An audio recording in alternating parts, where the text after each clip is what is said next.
Bienvenue à vous. Aujourd'hui, c'est un rendez-vous assez exceptionnel. Presse Éco, on vous l'avait promis la semaine dernière pour une réforme. Cette réforme-là, c'est telle qu'elle est là. Aujourd'hui, on a tous les chroniqueurs qui ont fait le mois, les différents plateaux du mois avec nous. Avec eux, donc, on va faire ce débat-là qui est assez exceptionnel puisqu'on va permettre, dans un second temps, que les téléspectateurs puissent appeler pour poser des questions, faire des commentaires sur l'ensemble des sujets qui seront débattus ici, mais également les sujets qui ont pu les marquer pendant ce mois qui est en train donc de finir. Alors désormais, ce sera ainsi. Toutes les fins de mois, on va programmer un Presse Éco direct avec vous, téléspectateurs, et c'est suite à vos suggestions pour l'amélioration du contenu de notre émission. Alors pour aujourd'hui, nous avons un ensemble de sujets. Le premier sujet, c'est le procès Push dont on va parler. Il y a une seconde suspension qui est intervenue après la toute première suspension liée à des exceptions qui ont été soulevées par la défense. Et puis, le second sujet, il s'agira du fonds commun. On a assisté à un passage donc du ministre de l'économie et des finances, Madame Rosine Coulibaly, est passée devant les députés pour répondre à une question orale d'un député. Et sur les fonds communs, elle a dit simplement que ça donnait des vertiges au regard donc des chiffres qui sont quand même importants. Nous allons en débattre sur cette question-là. Et puis, le sujet du mois, ce sera la double attaque terroriste qui a eu lieu le 2 mars, qui a marqué tous les esprits. C'est le sujet vraiment qui a survolé l'actualité au niveau du Burkina, de l'international, au plan donc de ce mois-ci. Donc, on va revenir sur ce sujet-là et vous permettre également aussi d'intervenir là-dessus. Et puis, en Côte d'Ivoire, à côté, ce sont les élections sénatoriales qui viennent de s'achever. Ces élections ont eu lieu hier. On va donc débattre de ces questions-là. Et puis, suite à tout cela, on reviendra donc avec vous. Nous aurons autour de 30 à 45 minutes de débat avec les téléspectateurs. Donc, je reçois sur ce plateau-là, qui est, comme je dis, exceptionnel. Vous voyez la configuration. Tous les chroniqueurs pratiquement sont là. À ma gauche, j'ai André-Eugène Ilboudo, qui est le directeur de la radio des écoles. Merci André-Eugène Ilboudo d'être sur ce plateau. À ma droite, Maître Kielem Tambela, il est avocat inscrit au barreau. Il est le président du CRI, qui est le Centre de recherche internationale et de stratégie. Merci, Maître, d'être sur ce plateau. Bintou Diallo, elle est consultante associée à Tal Media. J'y arrive. Elle est donc sur ce plateau également pour ce Presse Éco grand format. Merci d'être venu sur ce plateau. Et puis, Lionel Bilgo, lui, il est le directeur de publication de l'Analyste. Il est également le directeur Afrique de Temenis Média. Merci, Bilgo, d'être sur ce plateau. Évariste Concebo, chroniqueur média, directeur de publication du SEC d'éveil. SEC d'éveil qui est un journal appartenant donc à l'association Le SEC d'éveil, association de défense des droits de l'homme. Merci Évariste d'être sur ce plateau. Et puis Mamadou Ali Compaoré, je ne dis pas Koulibaly cette fois-ci, Compaoré est donc journaliste. Il est journaliste à la RTV Télévision Nationale. Merci Mamadou Ali Compaoré d'être sur ce plateau. Et puis enfin Isaka Lengani. Isaka Lengani est le directeur de publication de l'Opinion, un hebdomadaire burkinabé, l'Opinion qui paraît désormais en ligne. Merci à vous donc d'être venu sur ce plateau. Pour commencer, je rappelle simplement que nous sommes dans la semaine de la culture. Donc, du côté de Bobo, il y a la semaine nationale de la culture qui se passe actuellement. Donc, on va simplement avoir une pensée pour tous ceux-là qui font la valeur, qui valorisent la culture burkinabé. Mais on reviendra plus en profondeur sur ce sujet-là la semaine prochaine. Pour commencer donc, procès Push, on a assisté donc à un nouvel arrêt, on va dire, une suspension pour reprendre quelques jours après. Cette suspension est liée notamment à des exceptions soulevées donc par la défense. En termes d'exception, on peut parler de la question de la nomination et des affectations parlant du décret, où les juges du tribunal, précisément du président Seydou Ouedraogo, où la défense estime qu'il y a eu immixtion du ministre Bagoro parce que la cour d'appel avait fait une proposition de liste dans laquelle figurait bien entendu M. Jean-Marie Ouattara qui au finish a été tout simplement élagué par M. le ministre. Donc il y a problème. J'estime que le ministre étant partie civile en même temps et juge, ça pose problème. Et puis une autre question qui a été soulevée, il y a une ordonnance de dessaisissement du juge du cabinet numéro 4 qui est un acte posé par M. Seydou Ouedraogo qui est actuellement le président donc de ce tribunal. On estime qu'il a déjà connu le dossier par ailleurs, donc il ne peut pas le connaître à nouveau. Donc c'est autant d'exceptions, y compris aussi devant la cour devant laquelle le procès a lieu, où sont convoqués les accusés qui posent problème. Alors, Évariste Concebo, si ces exceptions à nouveau soulevées. C'est sûr que pour ceux qui ont une certaine culture juridique, les exceptions font partie du paysage judiciaire. Maintenant, c'est vrai que une certaine opinion a tendance à penser que c'est une exagération, c'est des abus, mais je dirais tout simplement que c'est le droit qui s'exprime. Maintenant, c'est vrai que ce qui en ressort, certains avocats ou certaines opinions a laissé entendre peut-être que on ne devait pas aller parce que c'est des questions qui avaient déjà été posées avant donc qu'on revienne encore. Notamment la question donc de l'impartialité en rapport avec la nomination. Mais il y a l'arrêt du Conseil constitutionnel aussi qui s'était prononcé là-dessus. Ce qui pose problème en fait jusqu'à présent, c'est la présence en fait de M. Bagarou dans la chaîne de désignation. Sinon, on sait que par rapport donc au code de justice militaire, ce qui est quand même une disposition particulière, et on sait qu'en matière de droit, le particulier déroge parfois au général. Donc, ça a été prévu que ça soit ainsi, que ça soit le président qui signe donc le décret qui met en place donc les juges. Mais seulement dans ce cas d'espèce-là, ce qui coince, c'est que vous avez M. Bagoro qui est ministre de la Justice et en même temps partie civile.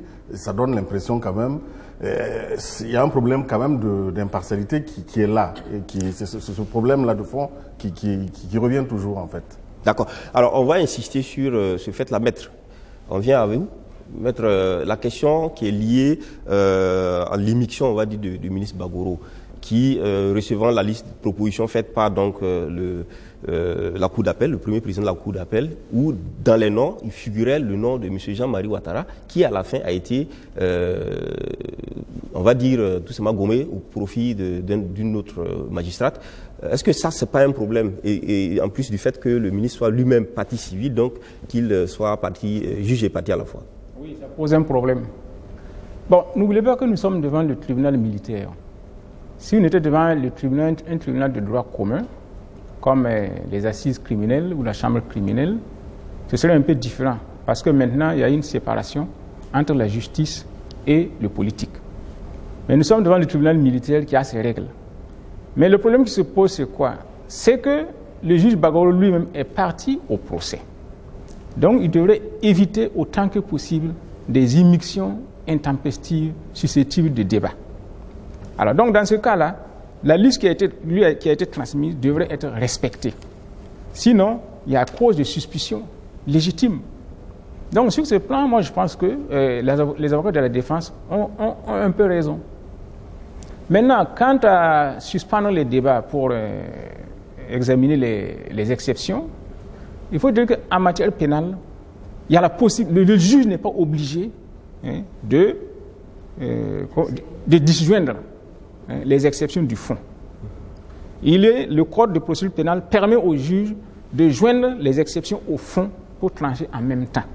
Mais donc, ici c'est que la défense a récusé le président du tribunal. Sur quel point? Comment on fait quand il y a une récusation? Dans la mesure où on estime que suite à une ordonnance de fin de dessaisissement du juge d'instruction du cabinet numéro 3, c'est l'acte, par exemple, je l'ai ici.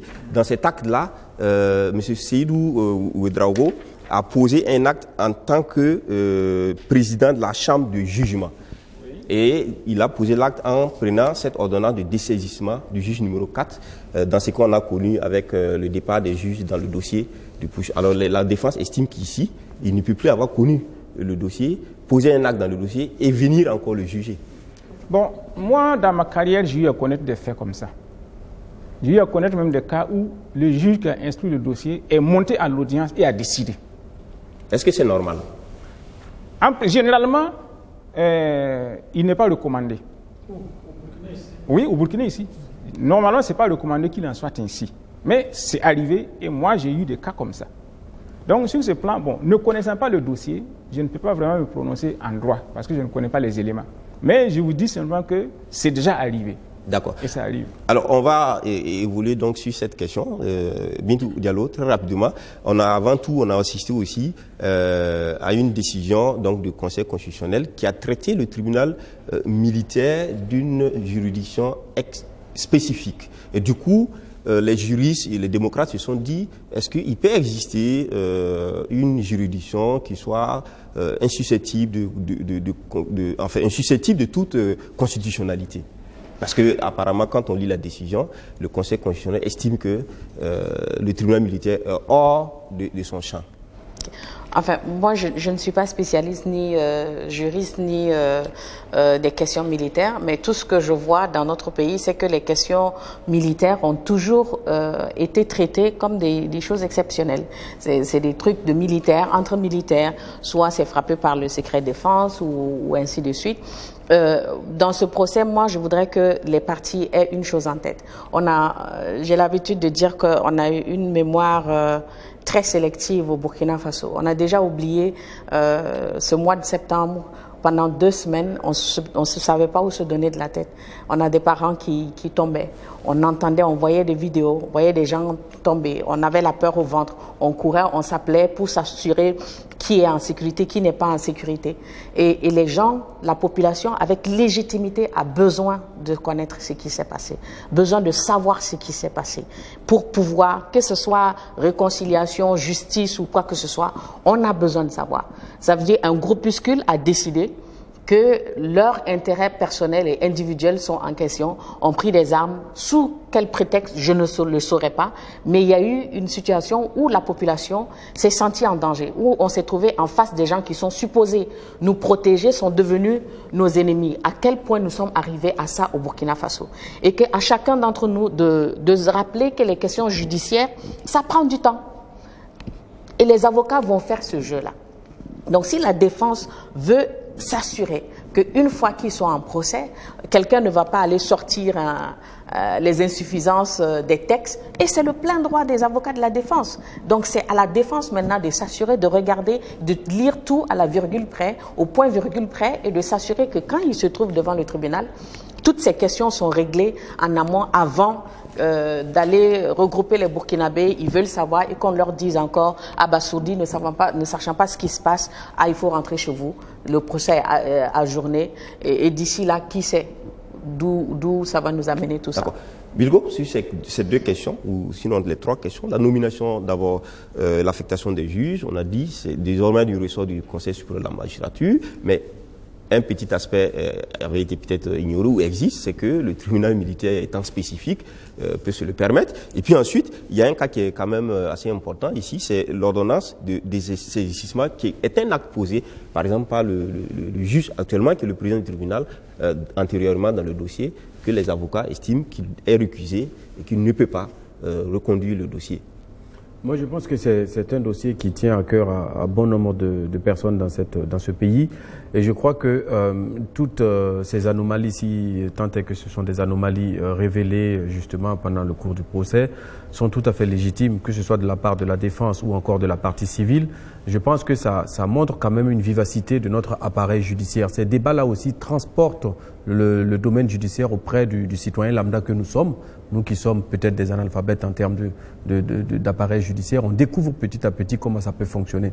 Mais je dis une chose, le tout est que le procès ait été lancé et ces rebondissements augurent du fait que c'est pas demain la veille, quoi. Je veux dire, ceux qui s'attendaient à ce qu'on ouvre un procès et que le même jour ou le lendemain, il y ait des condamnations ou des libertés, ça se fera pas comme ça. Ça se fera avec le temps. Ça prendra le temps que ça prendra, mais on finira par y arriver. Mais justement, il y a un débat aussi qui tend à se faire dans l'opinion, c'est de dire que et d'ailleurs, peut-être un débat on entend souvent les avocats de la partie civile dire que c'est dilatoire, les avocats de la défense ne veulent pas que le dossier soit jugé, ne veulent pas que la justice soit faite. Ça aussi, on entend dire. Moi, j'ai suivi avec beaucoup d'intérêt l'intervention de Maître Birba sur cette chaîne même, là où... Qui est de la défense. Qui est de la défense, là où il y avait quand même beaucoup de sagesse dans ses propos quand il disait que ce qu'ils sont en train de faire, c'est même pour l'intérêt des victimes. Parce que si l'on laisse passer des questions de forme comme ça, rien ne prouve qu'au bout du compte, en fait, en réalité, il puisse y avoir un blocage. Donc, en fait, ils balaient d'un revers de main la question du fait du dilatoire de leur part. Ils pensent qu'ils sont là pour défendre leurs clients, mais aussi pour garantir que le droit soit dit, suivant justement les procédures de code pénal. Je pense que cette question-là, il l'avait bien évoqué, et le jeu de rôle que se font les avocats de la partie civile ou les avocats de la défense me laisse moi-même perplexe parfois, quoi. Ali, le tribunal militaire n'est pas, on va dire, le tribunal militaire est hors du champ de la Constitution. Bon. Est-ce que ça ne paraît pas assez difficile à comprendre peut-être pour un citoyen quelconque ou même peut-être pour quelqu'un un homme de droit, parce que le tribunal militaire, quoi qu'on dise, le code de justice militaire est créé par une loi et vise la Constitution. Alors, est-ce que ça pose pas un problème que le Conseil constitutionnel dise aujourd'hui que le tribunal militaire, voilà, le code militaire ayant disposé ainsi, il n'y a pas de question de constitutionnalité qui concerne ce tribunal. Est-ce qu'il n'y a pas un risque d'insécurité judiciaire dans ce cadre-là, parce que tout ce qui peut être pris ne peut pas être contesté devant, ne pas faire l'objet de recours devant le Conseil constitutionnel? Est-ce que ça pose pas un problème? Bon, de toute façon, comme les autres l'ont dit, tout le monde attend la fin de la tenue de ce procès et sa fin. Et bien entendu, ceux qui attendent le plus, ce sont les victimes, et nous également, pour que la justice soit. Mais sur la question de la justice militaire, sur ce plateau, tout le monde en attend.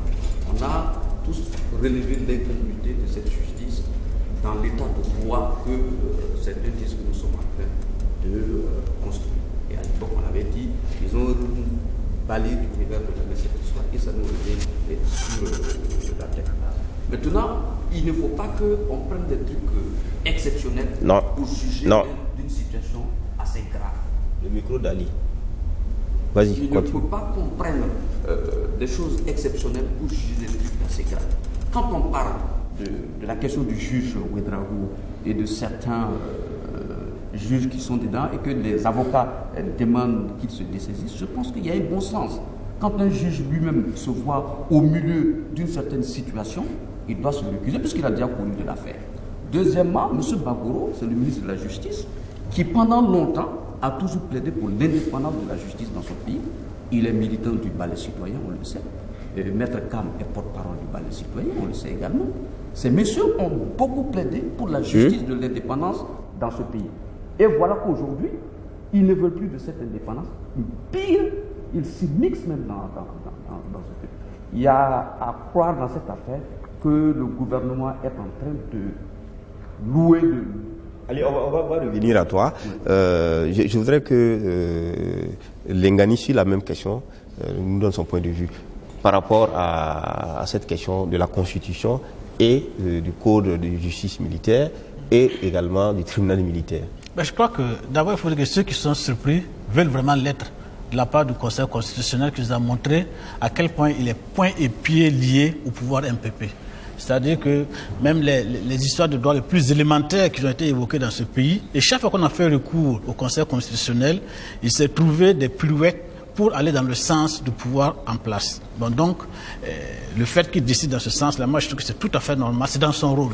Bon, ensuite, je crois que, comme on le dit, ceux qui ont le plus intérêt à ce que la vérité se cherche, ce sont les victimes, les parents des victimes et les accusés. Parce que à la rue où on va, on a l'impression qu'on veut une demi-vérité, une vérité qui arrange des gens, une vérité déjà faite. Or, la vérité doit jaillir du procès, pas avant le procès. C'est dans le procès que les choses doivent se dire entièrement et totalement pour que tout se cherche, afin que on connaisse les responsabilités des uns et des autres. Parce que ce dont on a le plus besoin, ce n'est pas que X ou Y soit condamné. Moi, je pense que ce n'est pas ça que les victimes veulent. Les victimes veulent surtout la vérité. Et pour savoir si la base de cette vérité, comment chacun assume ses responsabilités. Il y a des gens qui sont cités par exemple au procès. Bon, ce n'est pas l'objet de la question, non. Mais ces gens-là ont des vérités à dire. Bon, pour terminer, je dirais que, bon, c'est vrai que la justice a son temps, mais il faut effectivement qu'on aille assez rapidement. Qu'on aille assez rapidement, ça veut dire quoi? Qu'il faut que nos juges, l'administration de la justice, montre quand même qu'elle a un minimum de professionnalisme. Tout ce qui est fait actuellement, ça montre qu'il y a du bâclage quelque part, il y a de la méconnaissance des règles élémentaires quelque part, et ça c'est de la faute de ceux qui administrent la justice. Alors Ali, tu voulais continuer? Voilà, il y avait quelques soucis de micro, effectivement. Enfin, je voulais dire tout simplement que il faut effectivement qu'on évite de bâcler ce procès. Or, quand on regarde ce qui est en train de faire, c'est ce bâclage-là qu'on est en train de nous proposer. Le ministre de la Justice, Bagoro, qui est lui-même juge de profession, il est membre du balai citoyen. Il y a un avocat célèbre dans ce dossier, Maître Kam, membre du balai citoyen. Ils sont tous de la partie civile. Et on ne peut pas accepter que des gens qui sont de la partie civile, qui s'immiscent dans le dossier. Donc, il y a des doutes légitimes sur les décisions qui sont prises. Or, on sait très bien et ça on l'a toujours dit ici, les populations, les victimes et tous les Burkinabés ne veulent pas de vengeance. Les Burkinabés veulent de justice. Ils veulent savoir ce qui s'est passé et que chacun réponde de ce qu'il a fait. Ce n'est pas une continuité de la politique pour dire c'est le balai citoyen. Et pour cela, le gouvernement doit cesser de confier la justice au balai citoyen. Parce que c'est le balai citoyen qui conduit la justice dans ce pays. On peut pas. Est-ce que c'est le balai citoyen qui Monsieur Bagoro est membre du balai de la justice. Oui, mais membre du balai citoyen. Maître Kam également, il est avocat. C'est une coïncidence. Ce n'est pas le gouvernement. Je rappelle, mais une coïncidence, je termine, une coïncidence assez difficile. Parce que quand on voit que M. Bagoro a pris un texte qu'il a rétorqué. Oui, on peut juger sur là qu'il a posé. Mais ça ne fait pas la raison de son choix. Je termine. Cette coïncidence me permet, moi, de commenter. Les faits sont sacrés, c'est ce qu'il a fait. Merci, Ali. Et moi, je commente son acte. Merci, Ali. Voilà. André Jalibou n'a pas encore pris la parole. Je vois qu'il réclame la parole. Ah oui, alors, André Jalibou. Non, je voulais dire deux choses, ou bien trois choses. Le premier point, c'est sur l'affaire, l'arrêt de la Cour constitutionnelle. Quand j'ai lu leur arrêt, ça m'a rappelé l'histoire de la France entre Marine Le Pen et son père. On a exclu son père du parti, mais on lui a dit qu'il peut demeurer président d'honneur. Je n'ai pas bien compris. Cela me ramène à dire qu'avec les juristes, quand vous avez un problème et que vous souhaitez le même problème à trois juristes, vous avez trois avis différents. Ça me pose des problèmes. Ça, c'est le premier point. Le deuxième point, c'est la question de M. Bagoro et de sa supposée immixtion. La question, c'est le principe. Est-ce qu'un avis est une instruction? Les gens lui ont proposé des choses qui demeurent des avis. Peut-il passer outre un avis en tant que ministre ou bien est-il lié à un avis? Et s'il ne peut pas passer outre un avis, de mon point de vue, sur le principe, ça ne demeure pas un avis, mais ça demeure une instruction à donner. Je veux dire, quand je suis directeur d'une société, quand je pose à mes collaborateurs de me donner un avis, je peux en tenir compte ou bien je peux ne pas en tenir compte. Ça, c'est le principe. Si je ne peux pas tenir compte ou bien je ne peux pas passer outre, mais ça, ce sont des débats que l'on peut regarder. La troisième chose que je voulais dire, c'est sur la question du dilatoire, que les gens disent qu'ils font du dilatoire. Ouais. J'ai dit, nous avons choisi de vivre en démocratie. La démocratie a ses règles et il a ses principes préétablis. C'est de dire, si vous posez quelque chose, je peux contester ce que vous dites sur le plan du droit. On reconnaît à la défense d'utiliser les moyens légaux pour sortir leurs clients du pétrin. Tant que ce qu'ils font respecte les principes du droit, on ne peut pas leur en vouloir. Mais vous partez avec un seul dossier au tribunal du travail, qui n'est pas un tribunal pénal. Mais vous allez convoquer par exemple l'employeur aujourd'hui. Il ne vient pas aujourd'hui, il vient dans une semaine pour gagner du temps. Je crois que si on vit dans un régime démocratique, quelqu'un a dit que la démocratie, c'est le moins pire de tous les systèmes. Tout à fait. Donc, tous les gens utilisent les moyens qu'ils ont en leur possession d'une manière légale pour faire suivre leur dossier. Donc, on ne peut pas leur en vouloir pour ça. André Eugène Ilgoudou, sur ce sujet-là, on va peut-être y mettre fin, mais je vais recueillir l'avis de maître très rapidement, succinctement, sur la qualification de juridiction spécifique que le Conseil constitutionnel a eu à faire par rapport au tribunal militaire. Est-ce qu'il y a des tribunaux spécifiques qui existent, par exemple le tribunal du travail, le tribunal pour enfants, etc. Est-ce que ça voudrait dire que désormais, sur cette jurisprudence-là, on peut estimer que dans ces juridictions aussi spécifiques-là, on peut tout faire? Non, moi je n'ai pas lu la note du Conseil constitutionnel.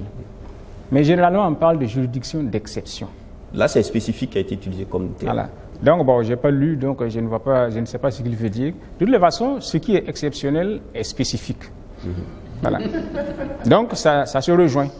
Et le tribunal militaire, tout le monde le sait, est une juridiction d'exception. Au même titre que le tribunal du travail, au même titre que le tribunal administratif, etc. Bon, le problème, on a discuté de sa légalité ici. C'est ça. Voilà, et puis on a même proposé sa suppression, etc. Bon, tant mieux si il est supprimé. Le problème qui va se poser, c'est qu'il y a des incriminations spécifiques au tribunal militaire. Il y a des incriminations qui n'existent pas ailleurs. Par exemple, sur la désertion, les cas qui réglementent la vie des militaires, etc. Donc, si on supprime le tribunal militaire, ça veut dire qu'on supprime peut-être le code de justice militaire. Et donc, il faudra trouver un endroit pour insérer ces incriminations spécifiques au corps des militaires. Bon, je pense que c'est faisable. Voilà. Mais donc, quant à spécifique, je pense que chaque juridiction d'exception a ses propres règles.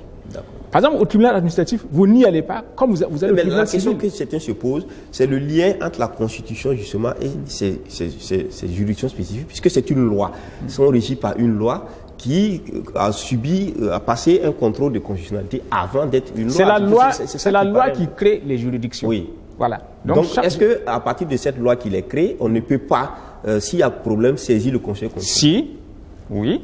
Mais dans ce cas précis, le Conseil, c'est totalement défaussé. Il dit qu'il ne peut pas, être saisi. Non, ça dépend. J'ai déjà eu à dire ici, au moment de l'adoption d'une loi, on saisit le Conseil, si c'est une loi organique, on saisit le Conseil constitutionnel pour avoir son avis. Et il donne son avis avant l'adoption de la loi organique. Ça, c'est le contrôle a priori. Maintenant, une fois que le Conseil a été saisi, bon, je vous assure, le code de justice militaire date de 1994. Ça veut dire que sans doute le Conseil constitutionnel a dû se prononcer sur la légalité de ce code-là.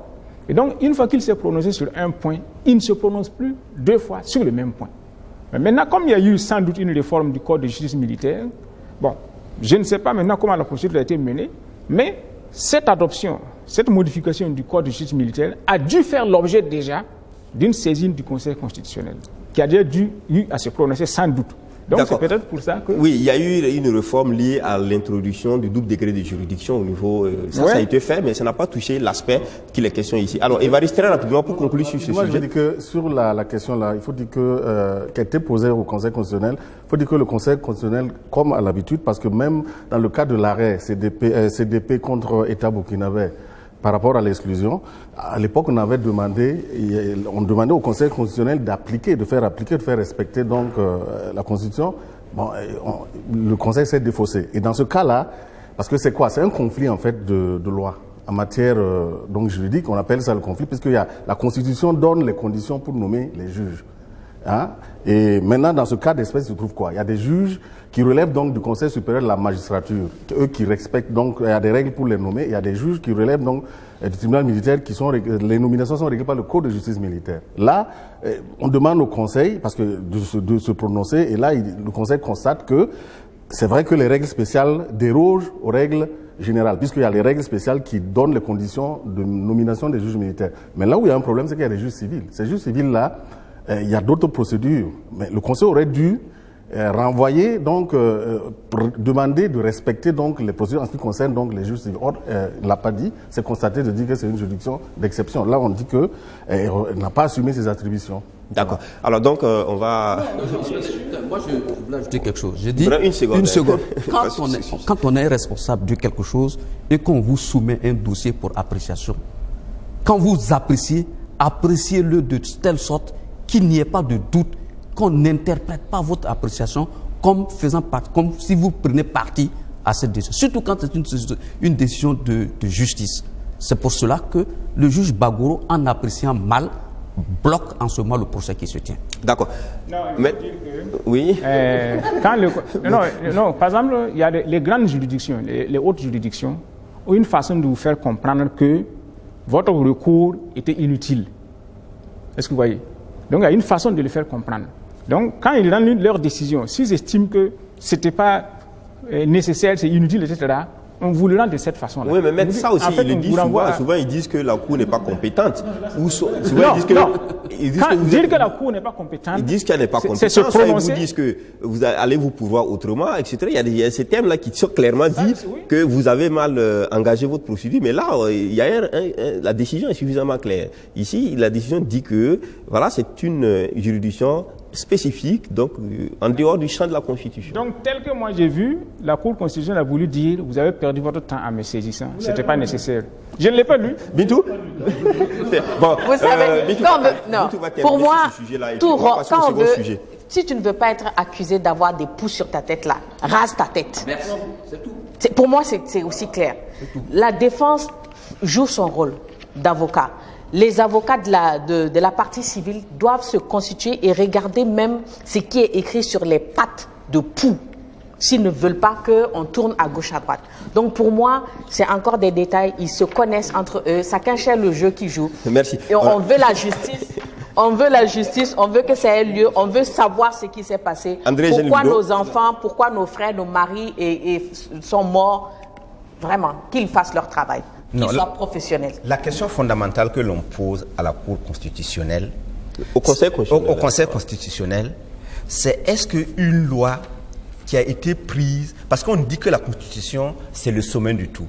Est-ce qu'une loi qui a été prise en dessous de la Constitution peut avoir pignon sur rue en dehors de la Constitution? Belle question. Ça, la question est renvoyée donc à qui de droit. On va évoluer pour parler d'une autre affaire qui quand même aussi fait beaucoup de bruit depuis peut-être on va dire une année même, avec tous les mouvements de grève, le mouvement social qui a eu lieu. Tout ça part des questions de rémunération. Il y a un projet donc de rencontre, de conférence nationale sur la réforme du système de rémunération. Et puis voilà, Madame la ministre donc de l'économie et des finances est passée devant les parlementaires. Elle a donné des chiffres. Par exemple, on apprend que les fonds communs, par exemple, pour ce qui concerne uniquement les agents du ministère de l'économie et des finances, par exemple 2016, le salaire était de l'ordre de 23 milliards, contre 26 milliards par exemple pour les fonds communs. On est dans l'ordre de 55 milliards pour, en tout cas, tous ces fonds communs là mis ensemble. Aujourd'hui, la question se pose sur les fonds communs. Pour certains, c'est une prédation d'un groupe ou des fonctionnaires par rapport au reste de la société. Pour les fonctionnaires, pour d'autres, donc, c'est une motivation pour permettre donc d'accélérer les entrées financières, etc., au niveau des impôts et bien d'autres choses. Alors, je voudrais qu'on aille sur ce sujet-là. On va commencer par Bintou quand même, cette fois-ci, pour ce sujet. Question d'économie, bien sûr. Moi, j'ai dit, au Burkina, il faut qu'on arrête de s'attaquer aux individus et s'attaquer au système. Et faire de telle sorte que les systèmes marchent pour tout le monde, que tu t'appelles Paul, Pierre, Souleymane ou Jean. Pour moi, le problème fondamental, c'est là. Et puis, je vais aussi avec un regard de privé, quelqu'un qui a fait administration des affaires. Est-ce qu'en tant que privé, tu peux donner plus que ce que tu ne gagnes en tant qu'entreprise? Parce que ça veut dire que tu es en faillite et que tu n'es pas une entreprise responsable. Est-ce que le ministère est en train de nous dire que, avec les chiffres, quelque part, ça veut dire que l'assiette s'est élargie et qu'il y a plus d'entrées d'impôts? Et pour revenir à la logique il faut que ça marche pour tout le monde. Quand on dit qu'il y a environ 21 fonds communs qui profitent à une dizaine de corps au Burkina Faso, et on dit que ce sont des gens qui font entrer de l'argent dans le pays et que c'est pour les motiver et ainsi de suite. Mais elle a dit quelque chose qu'au début, c'était pour vraiment améliorer les conditions de travail, qui ne sont pas seulement des salaires. Pourquoi ça s'est transformé en salaire? Tu vas dans ces ministères-là, tu te demandes, mais tu te trouves où là? C'est mon ministère des Finances, c'est mon ministère de la Justice, c'est mon ministère de... Il faut déjà qu'on arrive à régler ces problèmes avec ces fonds-là. Si ça c'est réglé et qu'il en reste, que ça soit distribué de manière équitable. Par exemple, quand ils font des saisines, puisqu'ils disent que souvent l'argent vient des saisines de gens qui n'ont pas payé d'impôts et qu'on a pris à la dernière minute, qui fait ces descentes? Mais pas seulement de ça, hein, ça aussi, c'est indexé aussi au rendement en termes de recouvrement. Parce que par exemple, pour les impôts, ce qu'ils auront fait en termes de rendement, les efforts sont tout simplement... Le pourcentage est calculé en fonction de ce qui est rentré. C'est pour ça que j'ai dit que quelque part, il faut les saluer, qu'ils ont fait des efforts, l'assiette s'est élargie, le pays s'est fait plus d'argent. Mais quand le pays se fait plus d'argent, il faut que ça profite à un grand nombre de la population pour éviter qu'il y ait une sorte de groupuscules privilégiés qui profitent. Pour en venir, les FDS. Normalement, quand ils font des saisies, ce sont les FDS qui descendent. Ils sont où dans cette ligne? Peut-être qu'ils en bénéficient d'une certaine manière, je ne le sais pas. Donc pour moi, il faut une gouvernance transparente qui profite à l'ensemble du pays. D'accord. On va tous juste se rappeler, parce qu'on disait que les téléspectateurs pourront appeler. Donc déjà, il y a un numéro qui va défiler. Donc ceux qui voudraient donc intervenir, vont donc tout simplement appeler déjà pour s'inscrire, parce qu'on aura besoin de prendre un certain nombre. Donc il faut bien vous inscrire pour qu'à la suite la télé vous rappellera pour donc votre question ou votre commentaire. Alors Ali Compaoré, qui fait partie de ceux qui défendent les droits acquis. Alors ici on est face à une situation où aussi la question des droits acquis se pose. C'est une disposition qui avait été prise même sous la Révolution, parce que les financiers le disent, même avec Thomas Sankara, sous la Révolution, qui a été quand même austère et tout, on a conserver, préserver ces fonds communs-là pour permettre d'aider en fait, de stimuler le travail. Est-ce que ces fonds communs sont à voir comme étant tout simplement des prébendes qu'un groupe se partagerait? Bon, écoutez, moi je défends les acquis sociaux, c'est-à-dire que c'est que les travailleurs ont lutté pour obtenir. Ça, je le défends, parce que je suis travailleur également. Je ne l'oublie pas. L'espace d'une heure et demie d'émission, je ne l'oublie pas. Ceci étant, la question des fonds communs a toujours été posée ici. Et on a toujours dit qu'il fallait faire très attention dans la question des fonds communs. Parce que nous avons voulu, enfin, moi je pense que les fonds communs, c'est tout simplement une prime au rendement. Or, si cette prime au rendement est excessive, va au-delà du salaire, ce n'est plus une prime de haut rendement. C'est un petit souci, ça devient un gros souci. Ce petit souci devient un gros souci. Maintenant, il y a des gens, quand ils sont arrivés aux affaires, dans une certaine forme de populisme, on dit qu'il y avait de l'argent dans ce pays, l'argent des mines il y avait dans le pays, qu'on pouvait donner l'argent de 15 000 à chacun et que le pays n'en souffrirait pas. Et que c'était le clan Compaoré et tout qui bouffait l'argent, c'est pour cela. Donc, ils ont ouvert la boîte au Pandore, tout le monde est rentré, tout le monde a demandé. Aujourd'hui, on se retrouve dans une situation.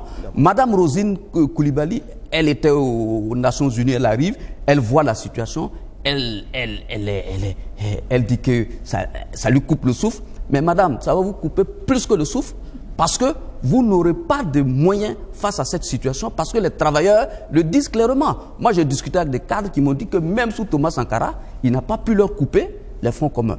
Et que ce n'est pas ce régime qu'ils ont. Et puis ils avancent, ils disent s'ils touchent à nos fonds communs, on dira beaucoup de choses. Déjà, voilà, on dira beaucoup de choses. Il y a des dirigeants dont les biens ont été saccagés, qui ont été remboursés. Et ces gars, on les paye. Merci Ali. Donc tout on ça va pas faire des digressions. Ali, non, je termine pour dire que la stratégie qui consiste à opposer les travailleurs aux travailleurs, c'est une très mauvaise stratégie. Voilà, justement, cette stratégie, c'était en décoré. Il faut expliquer clairement ce qui se passe pour que tout le monde voit ce qu'il y a dedans. Quand le gouvernement fait des accords avec le ministère de l'économie et les travailleurs du ministère de l'économie et des finances, nous, on ne sait pas. Donc, il ne faut pas qu'ils nous appellent au secours. D'accord. Par rapport Merci à cette Ali. situation. Alors, surtout sur cet aspect d'opposer, pour certains, c'est une façon donc d'opposer les travailleurs, comme certains le disent également, Machiavel, il faut diviser pour mieux régner. Est-ce que ça peut être cette stratégie du gouvernement qu'il faut voir, où il y a une réalité qui est là, c'est que les fonds communs grèvent suffisamment les potentialités, les capacités de l'État, parce que c'est quand même beaucoup d'argent aussi. On dit que le fait que simplement on lance comme ça en pâture, à l'horizon il y a une grève donc des financiers, que le gouvernement cherche par là un moyen de s'allier la population. Est-ce que c'est cela? Vraiment très rapidement, parce qu'on n'est plus par le temps, on a encore des sujets à épuiser. La réforme sur le statut des travailleurs, des cheminots en France, de la SNCF, que Macron a engagée, en mettant en avant en fait les avantages de ces personnes-là, juste pour indigner l'ensemble de la population. Mais je vais revenir très rapidement sur un cas qui est là. Ali a parlé tout de suite de prime au rendement. Même dans le privé, quand vous fixez le salaire fixe d'un commercial et que vous lui dites que s'il arrive à vous rapporter tant de francs de chiffre d'affaires, il aura X% de ce chiffre d'affaires. Au moment où vous voulez calculer pour le payer le X%, il ne faut pas que ça vous coupe le souffle. Il faut que vous acceptez. Ensuite, dans une lettre que la ministre... Ça ne donne pas des vertiges plutôt. Voilà, même le souffle encore là. Oui, que ça ne donne pas des vertiges. La ministre de l'économie a envoyé une lettre de félicitations, je pense que c'était en 2017, pour les recettes de 2017. Qui avait fait plus de 100% d'ailleurs. Qui avait fait 123%. Ouais. Par contre, là où en tant que gestionnaire, ça peut me couper le souffle ou que ça peut me donner des vertiges, 123% contre 0,21% d'augmentation de la recette. Ça veut dire que soit les objectifs fixés sont trop faibles et qu'ils peuvent même faire mieux que ça, ou que soit, en réalité, la prime qu'on leur donne, le taux en tout cas est excessif par rapport justement au rendement qu'on leur donne. Merci Bilgo pour cet éclairage bien étayé de chiffres. André Janiboudo. Moi j'ai deux soucis avec ça. Très rapidement. Oui. Le premier souci, c'est que le chiffre qu'on nous donne n'est pas fonction du rendement des travailleurs. J'éclaire ma pensée. Je parle pour le cas de la police. Vous avez des policiers qui sont arrêtés au soleil, qui règlent la situation, qui attrapent ceux qui brûlent le feu et qui font des recettes. Et vous avez des policiers qui sont assis à l'ombre et qui légalisent les papiers. Et parce qu'on a amené un timbre de 200 francs, ils ont légalisé un papier, ils comptabilisent les timbres qu'ils ont reçus et ils prennent une ristourne pour ça. Ce n'est pas la même chose que quelqu'un qui est arrêté au soleil et qui attrape les gens et qui fait des pénalisations. Mais c'est pareil aussi pour les impôts, parce que les agents des impôts, ils peuvent ne pas faire d'efforts pour enfler. Oui, ils n'en font pas. C'est ça que je voulais démontrer. Ils sont assis. Mais cette année, ils ont fait 2016, 2017, ils ont fait 123%. Vous savez qu'au Burkina, les impôts sont déclaratifs. Ça veut dire que vous déclarez, vous payez. Les miniers arrivent avec de grosses sommes. Ce n'est pas eux qui sont allés sur les mines dire aux gens il faut payer, il faut payer. Les gens sont conscients, ils viennent, ils perdent de l'argent et ils prennent de l'argent sur ça. C'est ça pour lequel moi j'ai des problèmes. L'autre problème que j'ai, c'est que vous ne pouvez pas prendre une prime qui est supérieure à votre salaire. J'ai dit... Non, les primes ne sont pas supérieures au salaire. C'est la masse salariale comparée à la masse des trucs. Mais pas par individu quand même. C'est la même chose. Ce que j'ai dit... Et peut-être qu'ils ont trop travaillé puisque c'est le rendement qui est trop. Tout le monde sait que ce n'est pas le travail qui leur donne. Mais en diminuant le rendement, est-ce qu'on ne va pas diminuer non plus aussi les entrées? J'ai dit, si les gars se chaussent les crampons, comme au football, et ils retroussent leurs manches, et ils récupèrent de l'argent, et qu'on leur donne ça, moi je n'ai pas de problème. Ça, là où je vais dire, c'est qu'au Burkina, les fonctionnaires ne passent pas maximum 3%. On dit que nous sommes 20 millions. Ça veut dire que vous avez 600 000 personnes au Burkina qui pompent 60% de la richesse du Burkina. Mais André Janiboudo, est-ce que si on regarde dans le sens, j'allais dire démographique là, pour faire cette analyse, est-ce qu'on ne va pas se tromper? Mais si vous avez, je prends un exemple simple. Si vous avez 2 policiers pour réguler la population, pour la circulation ou aider de la sécurité de 1000 personnes, est-ce que ces gens-là, il ne faut pas un gros boulot? Si vous avez 3% de la population qui s'occupe de 20 millions de bonhommes, est-ce que c'est pas beaucoup? J'ai dit... Pour les services publics déjà. D'accord. Prenez l'argent de tous les Burkinabés, des 20 millions, donnez aux 600 000 personnes et vous dites que vous ne voulez pas du tout le Burkina. Ça veut dire que les enseignants... Merci. Non, attendez, non, je termine. Non, merci, on a une seconde. Non, je termine une seconde. Oui. Vous avez bientôt, je prie de tout mon cœur, que les enseignants se mettent dans la danse et qu'ils refusent d'enseigner les enfants tant qu'ils n'auront pas un front commun. Je prie de tout mon cœur que les... Mais ça c'est déjà réglé puisqu'il y a eu un accord qui a été signé récemment sur la grève. Non, vous lisez l'accord là, il n'y a rien dans l'accord. Merci André. Non, je termine. Votre prière ne semble pas être intéressante pour tout le monde. Merci André. Laisse-moi prier, je termine une seconde.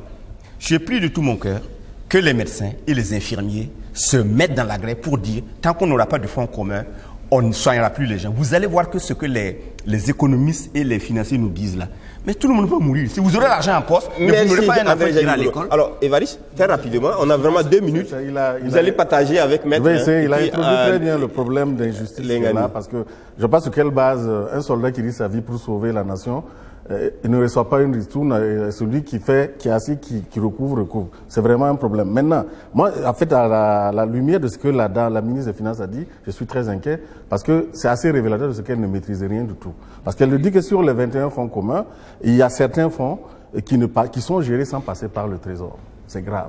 Bon, non, mais attendez, c'est une question de responsabilité. Où vous êtes, c'est son domaine. Comment ça? Non, ça c'est très grave. Parce que là, ça veut dire que, moi je conteste les 55 millions avancés. Et là 55 milliards. 55 milliards avancés, ça veut dire même que c'est en deçà. Maintenant, plus loin, il dit que ça a augmenté de 26 milliards à 53 milliards. Mais non, mais ça c'est les derniers accords qu'ils ont signés sous les manteaux avec les syndicats, puisqu'on a élargi les fonds communs aux non-régis, c'est-à-dire à l'ensemble du personnel. Il y a des gens qui touchaient 300 000 francs par trimestre, qui se retrouvent avec plus de 1 million par trimestre. Elle ne peut pas dire qu'elle ne sait pas Qu'est-ce qui a impacté ça? C'est vraiment... Moi, je sais qu'il y a un problème. Non, mais vraiment. il faut dire que la comptabilité, la question qu'elle a la plus avancée devant les députés, c'est concernant les agents du ministère de l'économie et des Oui, finances. mais c'est ce qui on explique. peut comprendre qu'en tant que ministre de l'économie et des finances, il devait avoir une vue de l'ensemble, mais il s'en a donné qu'un peu. C'est ce qui explique. Et quand dans un pays, vous voyez, des gens comme des personnalités comme le président de l'Assemblée sortir dire que lui, il donne 50% de son salaire sans que ça n'émeut personne, là, je trouve que c'est très grave. Non, mais il est philanthrope. Très grave parce que, non, il faut qu'il nous dise, mais il faut qu'il nous dise de quoi il vit. Quand on sait de quoi tous les Burkinabés vivent, quand on connaît la valeur d'un salaire, pour les Burkinabés qui nous expliquent, c'est là où se trouve le problème. En fait. Merci, voilà. Évariste Consebo. Maître, on va demander beaucoup de concision parce qu'on est trop pris. Ce sont les aléas du direct. Alors, sur cette question, quel est votre Il faut supprimer les fonds communs. Il faut les Mais en même temps qu'on rien n'est impossible. Mais maître, en même temps qu'on le dit, en même temps qu'on le dit également, on voit que les fonds communs, c'est quand même aussi lié au fait que ce sont des motivations au rendement. Tout le monde a droit à des motivations.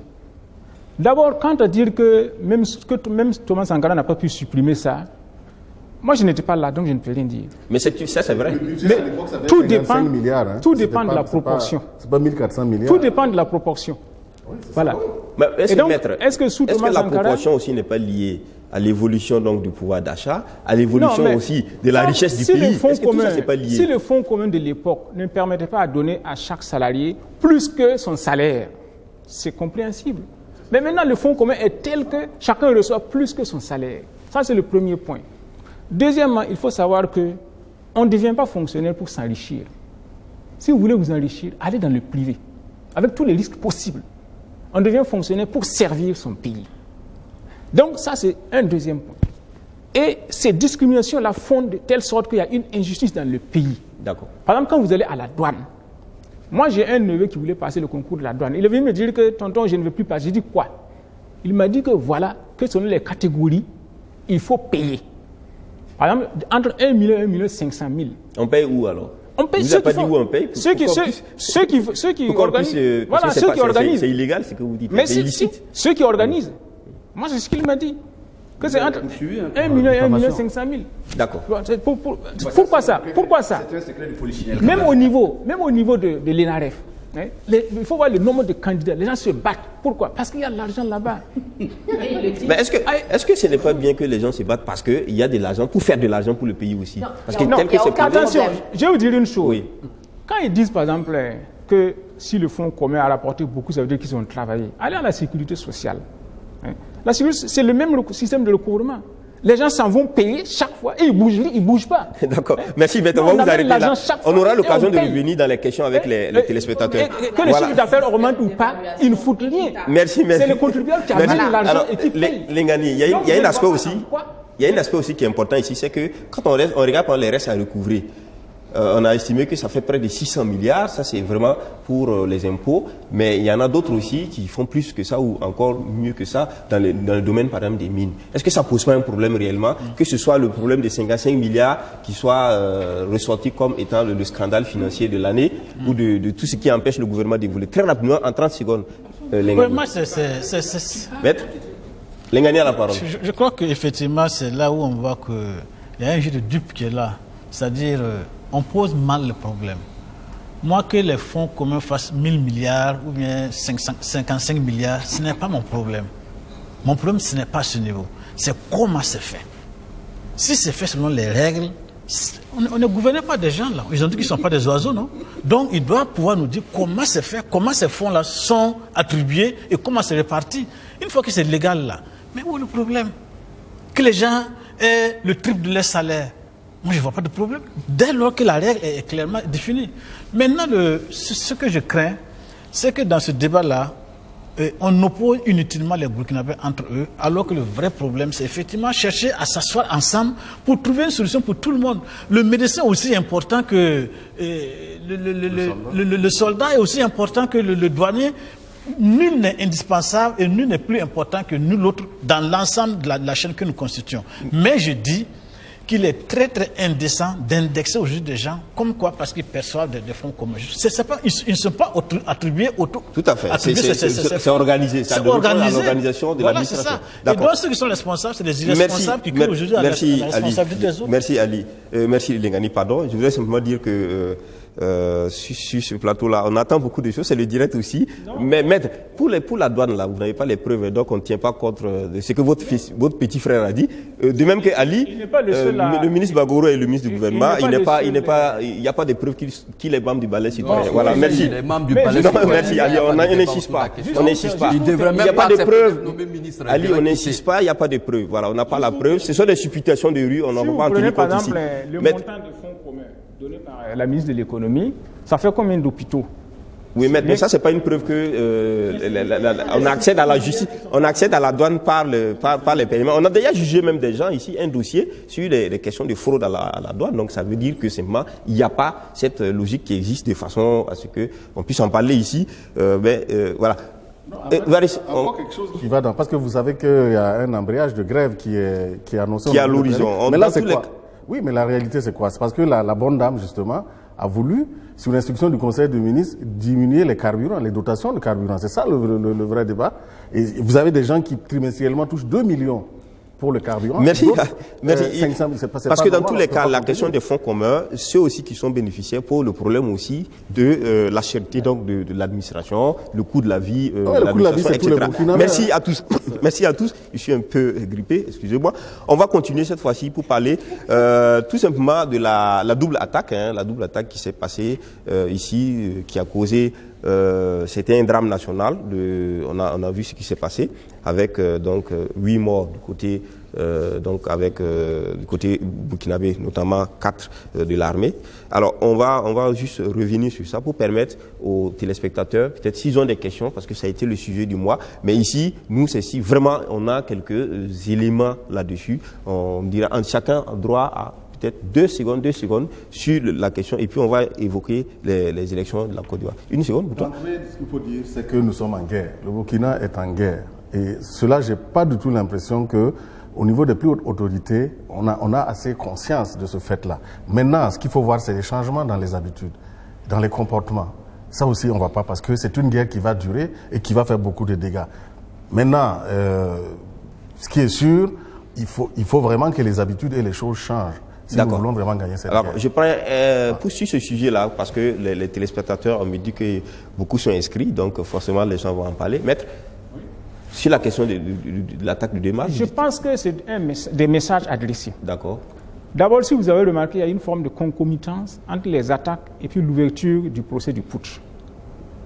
Donc moi, je pense que, de mon point de vue, c'est un message qu'ils ont envoyé pour dire au général Djibril Bassolé, au général Gilbert Diendéré, nous ne pouvons rien faire pour que vous sortiez de là, mais nous vous soutenons. Est-ce que vous êtes de ceux qui pensent qu'il y a un lien et que ce seraient leurs amis, etc. Vous êtes oui, mais c'est eux qui négociaient sous Blaise Compaoré avec... Mais est-ce que ce n'était pas sous l'égide de la communauté internationale que ça se faisait?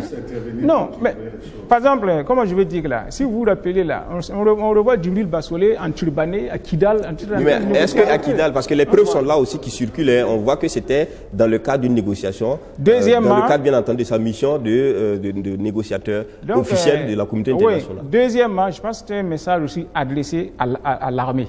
D'accord. On a plein d'officiers qui croulent, n'est-ce pas, sous leurs épaulettes, et on arrive à bombarder le centre névralgique même de l'état-major. Oui, mais ça s'est fait aussi en France. On a non, vu que, pas l'état-major. Quand le président François Hollande était donc ça c'est au stade. Au stade, ça, on a frappé à côté, mais c'est lui qui était visé. C'est pas donc c'est dit que les cibles partout ailleurs, les cibles sont les mêmes cibles. Donc je pense que l'Agence nationale de renseignement doit être interpellée sur ce plan. D'accord. Merci maître. C'est une seconde. Bilgo? Non, moi je m'inscris en faux contre toute insinuation de collaboration, etc. On a entendu même certaines autres autorités insinuer cette espèce d'hypothèse ou encore la théorie de la conspiration. Moi je pense qu'il faut qu'on reste calme et qu'on laisse les enquêteurs faire leur travail et que tôt ou tard la vérité finira par se reconnaître. Merci très pour la concision également. Alain, Bintou? Oui, moi je considérais la situation autrement. Le Burkina à un moment donné était le tremplin de toutes sortes de trafics. Et le nouveau gouvernement et la nouvelle coopération internationale veut mettre le haut là-dessus. C'est normal que ces gens-là réagissent. Maintenant, ce que moi je voudrais que chaque citoyen retienne, c'est que c'est une bonne nouvelle. D'accord. Et il doit avoir un comportement nouveau, individuel, de chacun de nous. Et que vous savez, le chauffage n'est pas né en Europe après... on aura l'occasion de revenir sur ce sujet, parce que ceux qui vont appeler poseront des questions. C'est juste pour rappeler pour moi, cette question-là seulement. Donc les commentaires, on pourra en faire avec les téléspectateurs. Ali, Lengani, très rapidement.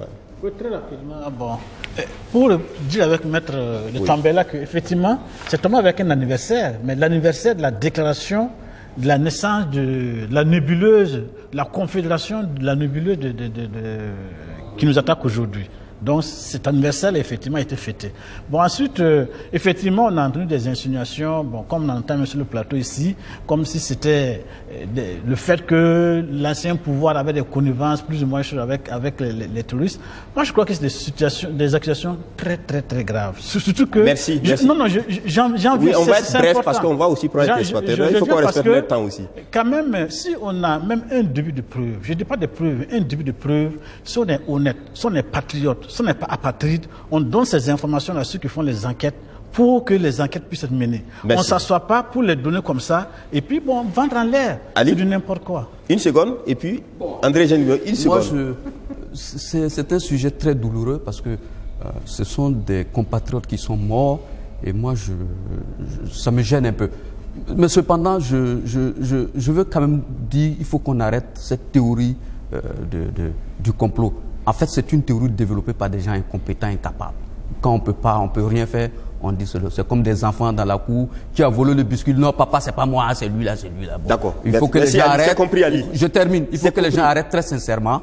Parce que Roch-Marc Christian Kaboré, quand il prenait le pouvoir, il a juré sur la Constitution de défendre l'intégrité du territoire national. Et il ne le fait pas. Il y a une partie du territoire qui est occupée. Il y a un ministre de la Défense, quand il prenait fonction, a dit que lui va terroriser les terroristes. Il ne le fait pas, ce sont les terroristes qui nous terrorisent. Il y a un chef d'état-major qui est là, qui a dit qu'il allait faire le boulot, il ne le fait pas. C'est même dans son bureau qu'on allait tirer.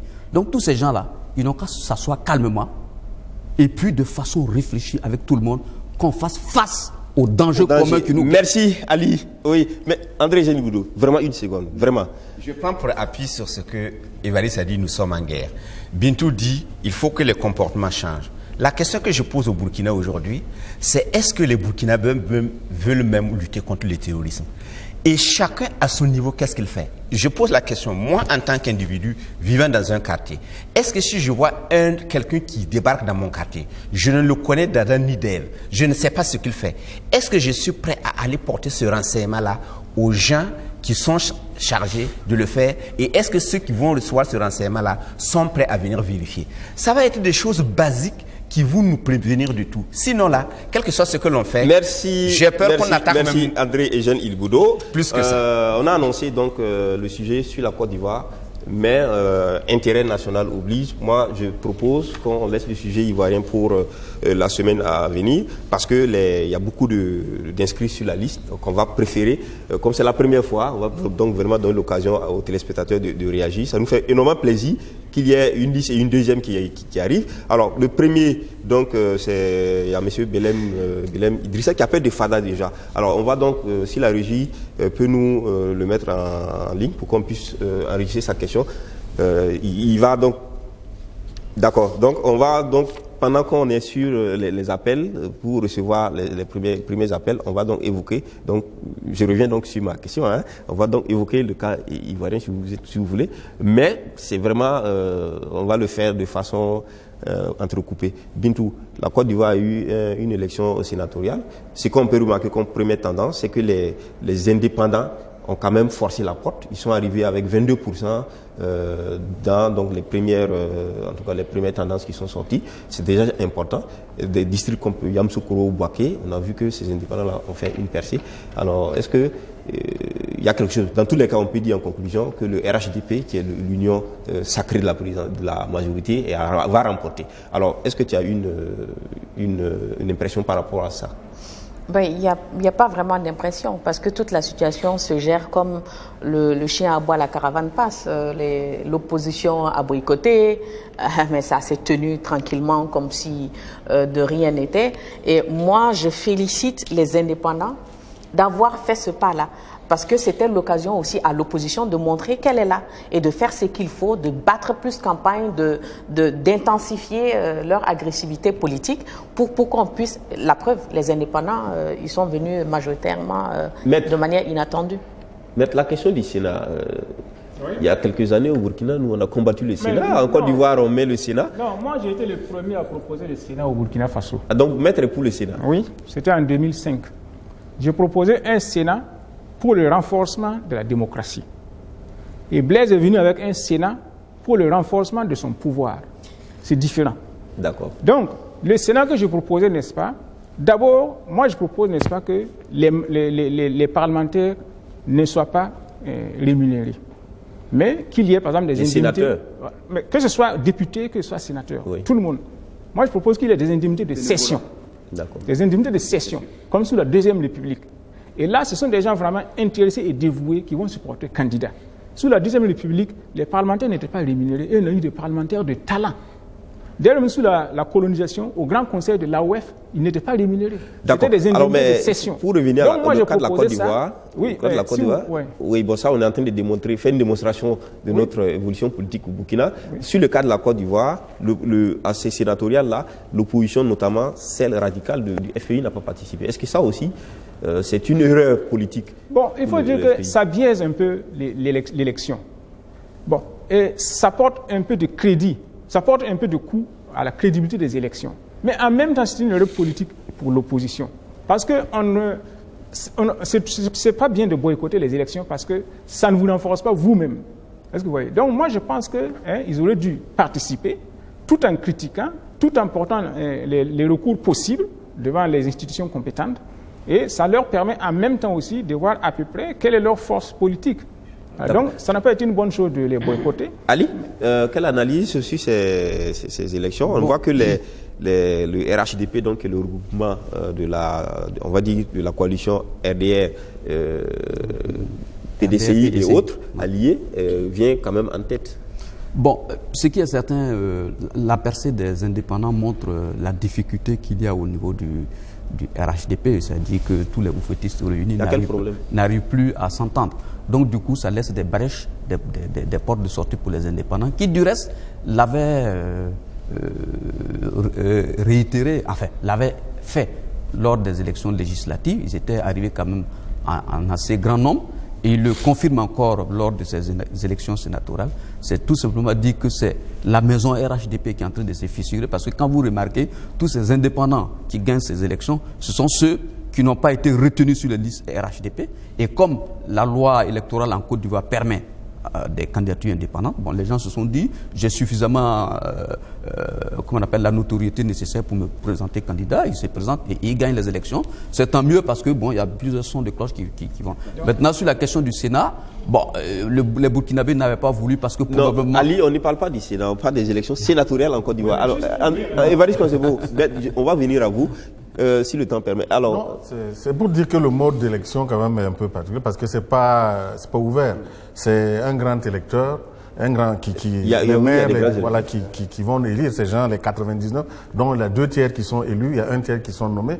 Donc la configuration sera un peu à l'identique de ce qu'on trouve. C'est RHDP qui va venir en majorité. Donc, parce que c'est quoi, les maires, c'est eux qui ont le plus grand nombre de conseillers municipaux de tout, ils vont quand même pas les voter. Mais le phénomène des indépendants, là, moi, je ne vois pas ça de façon, c'est pas significatif. Parce que au niveau de l'Assemblée nationale, par exemple, parce qu'on a vu le même phénomène au niveau des députés. Quand il s'est agi de l'élection des députés, il y en a qui sont allés en solo. Mais il n'y a pas, sur les 6 groupes parlementaires, moi, je vois pas un groupe indépendant. Donc, ça veut dire quoi? Chacun sort pour montrer sa force et ensuite il repart à la case pour négocier. C'est un marchandage pour négocier des postes ou bien des avantages. Moi, tout au contraire, je pense que c'est un phénomène qui est important, qui est intéressant, l'affaire des indépendants. Ça peut servir de leçon à d'autres parce qu'effectivement, ça prévient aussi les formations politiques classiques qu'il faut quand même introduire une certaine proportion de démocratie à l'interne. Quand quelqu'un est capable de sortir d'un parti, se faire élire, ça veut dire forcément qu'au niveau du parti, il y a eu un problème de démocratie qui s'est posé. Mais il repart au parti après. Maintenant, bon, effectivement, qu'est-ce qu'il fait des voix, en fait, du suffrage que les électeurs lui ont donné? C'est là qu'il pose problème. Il y a un téléspectateur qui nous appelle.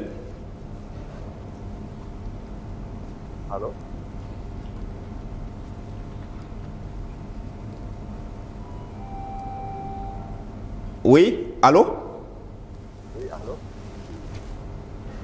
Oui, allô? Bon, il semble avoir des difficultés. Je n'entends pas du tout le téléspectateur. Bon, je ne l'ai pas à mon niveau. Allô? Allô? Oui, allô, bonjour monsieur. Oui, bonjour. Monsieur Ouattara, oui? Oui, bonjour. Oui, bonjour monsieur Ouattara. Voilà, je suis en direct. Oui, tout à fait. Vous êtes en direct. Vous désirez intervenir sur quel sujet?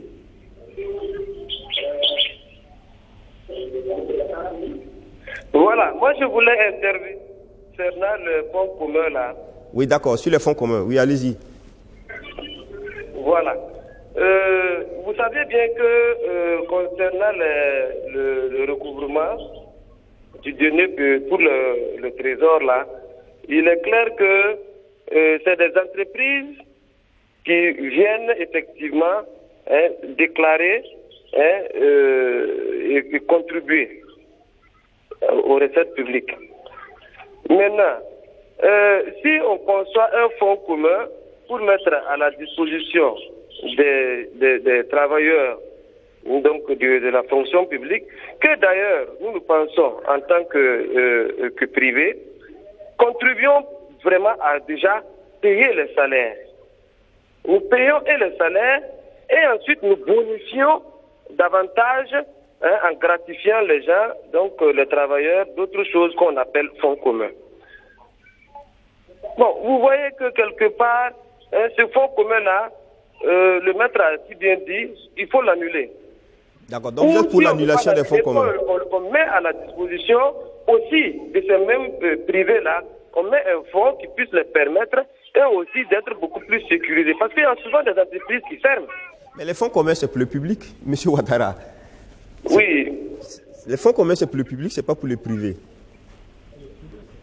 Voilà, parce que quand on a un fonds commun, moi je me dis que ça devrait aussi permettre à faire fonctionner les entreprises privées. Donc vous proposez qu'on reverse aussi les fonds communs aux entreprises privées, c'est ce que vous proposez? Oui, je vous reçois mal. D'accord, on a compris dans tous les cas votre position, c'est de dire que les impôts sont déclaratifs, donc c'est les entreprises qui vont déclarer et qui génèrent des ressources. Et M. Ouattara, pour lui, il faut aussi faire en sorte qu'on reverse sous forme peut-être de fonds d'aide au développement des entreprises privées. On pourrait reverser par exemple à la chambre de commerce, aux structures de commerçants, etc., pour encourager l'entreprise privée. On pourrait reverser une partie des fonds communs aussi à ça. C'est une bonne idée. Baisser les impôts plutôt. Bon, c'est des pistes. C'est des pistes. Mettre la parole. Hein. Oui, donc c'est des pistes. Et donc je pense qu'il a soulevé ici un problème qui mérite d'être exploité. D'accord. Alors, ici il y a un second téléspectateur. On continue bien tout pour cette idée, par exemple, qui dit, par exemple, que selon M. Ouattara, qu'il faut accumuler ces fonds-là et puis les reverser peut-être dans d'autres formes de soutien au développement de l'entreprise privée. Est-ce que les fonds communs sont faits pour ça? Même si ce n'est pas fait pour ça, dans les pays anglo-saxons, ça se fait. Hein. Vous payez l'impôt, mais les entreprises qui sont très engagées au niveau RSE, par exemple, la responsabilité sociale d'entreprise, qui font beaucoup d'activités pour le bien public, pour le bien commun, sont revues, se voient rétribuer une partie. Bintou, oui. Un instant, on a monsieur Zoundi qui appelle de Touga également sur les fonds sociaux et les fonds communs. Oui, allô? Oui, bonjour. Bonjour, monsieur Zoundi. Oui, et je suis à l'émission Presse Éco.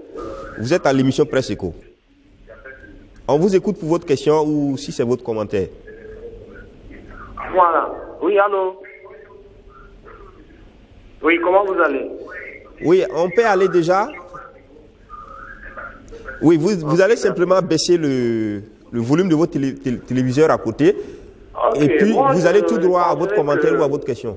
Quand on dit qu'on a un pouvoir politique, quand on est un chef d'État, oui.